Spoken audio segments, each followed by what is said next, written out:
મિત્રો આપણે જે ભાગ એકમાં બંધારણના ભાગ એકમાં સંઘ અને તેનું રાજ્ય ક્ષેત્ર જે આર્ટિકલ 1થી લઈને 4 સુધી આપણે ભણ્યા. હવે આપણે ભાગ 2 ભણીશું જેમાં આર્ટિકલ 5થી લઈને 11 સુધી. બરાબર. તો આર્ટિકલ 5 શું કહેવા માગે છે? આર્ટિકલ 5 એ કહેવા માગે છે કે જે પણ ભારત દેશમાં નાગરિકતા કઈ રીતે મળી શકે? તો નાગરિકતા એક તો જન્મ દ્વારા મળી શકે. બરાબર. પછી પોતાના માતા પિતા હોય એમાંથી કોઈ પણ એક ભારતનું હોય તો નાગરિકતા મળી શકે.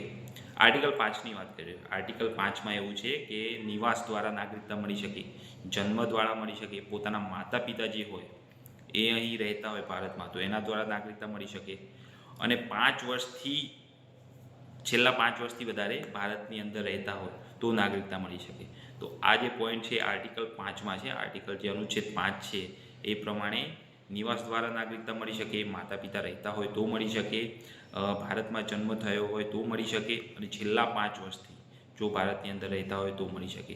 એ વખત નક્કી કરવામાં આવ્યું હતું આર્ટિકલ 5. બરાબર. હવે નેક્સ્ટ આર્ટિકલ 6. આર્ટિકલ 6 શું કહેવા માગશે? આર્ટિકલ 5નો ખ્યાલ પડી ગયો. આર્ટિકલ 5 શું કહેવા માગે?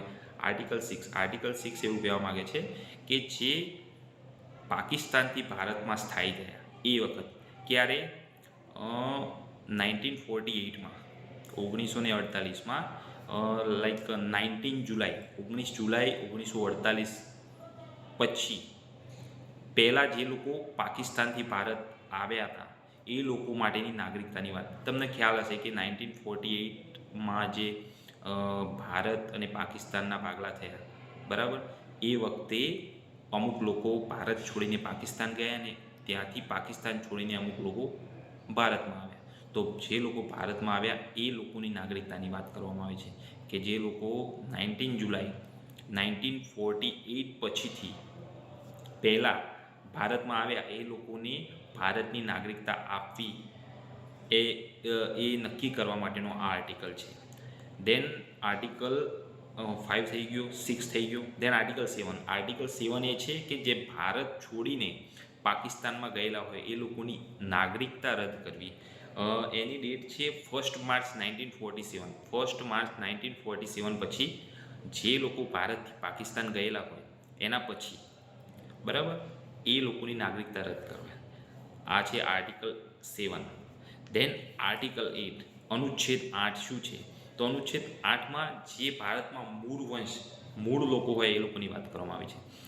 જે વિદેશમાં રહેતા હોય પણ એમના માતા પિતા, દાદા દાદી, નાના નાની કોઈ પણ ભારતમાં વસવાટ કરતા હોય તો એ વિદેશમાં ભલે રહેતા હોય તો પણ એમને ભારતની નાગરિકતા મળી શકે છે.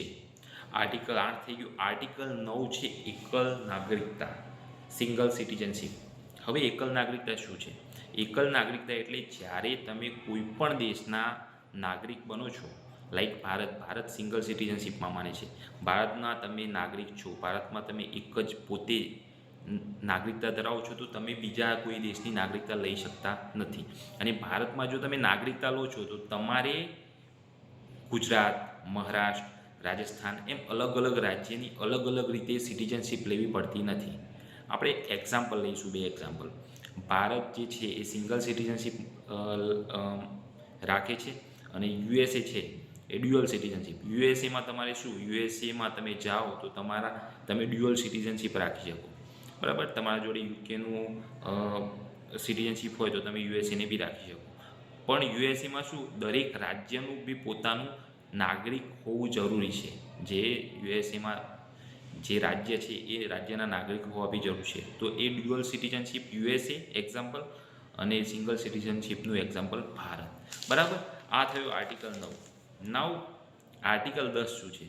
તો જે આ નાગરિકતાનું સર્જન કરવું, નાગરિકતા આપવી, નાગરિકતા ના આપવી, આ બધો જ જે દારોમદાર છે એ સંસદ ઉપર રહેલો છે. સંસદ નક્કી કરે છે શું કરવું શું ના કરવું.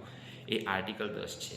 બરાબર. અને આર્ટિકલ 11 શું છે? તો વિદેશમાં કોઈ પણ ભારતીય નાગરિક હોય એની સંપત્તિ પર ભારતની સંસદનો હક છે. ભારતની સંસદ જે એનો અધિકાર ધરાવે છે. આ આર્ટિકલ 11 છે. આર્ટિકલ 10 શેના માટે છે? કે ભારતમાં રહેલા નાગરિકોના નાગરિકત્વને શું કરવું, એનું કાનૂન કયા બનાવવા, એ આર્ટિકલ 10 છે. અનુચ્છેદ 11 એ કહેવા માગે છે કે ભારતની બહાર રહેતા જે લોકો છે, જે ભારતના સિટીઝન છે અને એમની ત્યાં આગળ પ્રોપર્ટી છે, તેનો અધિકાર ભારતની સંસદ ધરાવે છે. તો આ થઈ ગયા આર્ટિકલ 5થી લઈને આર્ટિકલ 11 સુધી જે નાગરિકતા પર છે. અને આ છે ભાગ 2. સમજી ગયા તમે લોકો?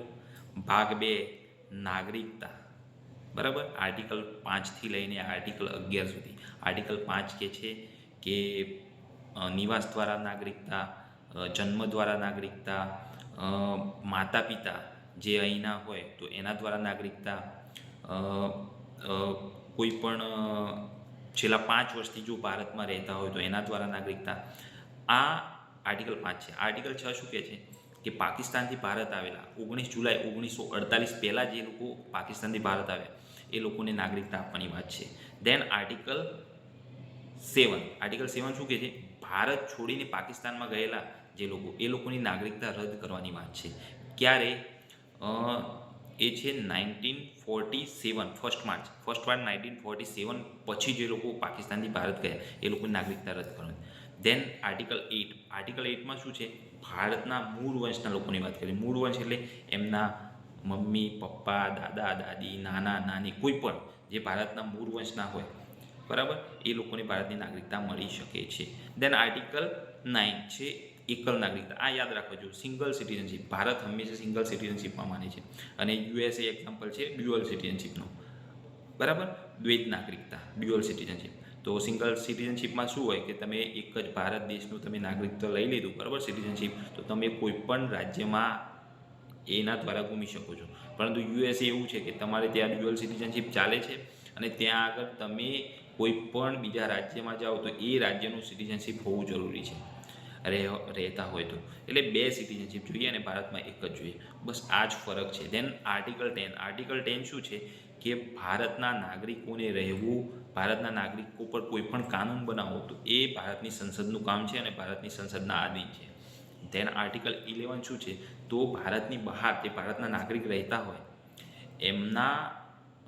એમની સંપત્તિ પર ભારતના સંસદનો અધિકાર છે એમની સંપત્તિ પર કાનૂન બનાવવાનો, બધી રીતે, બરાબર. તો આ થયો ભાગ 2, આર્ટિકલ 5 ટુ આર્ટિકલ 11. યાદ રાખવું અને કંઈ પણ એવું લાગે તો કોમેન્ટ્સમાં કહેવું જો તમને ના સમજાયું હોય તો. Thank you.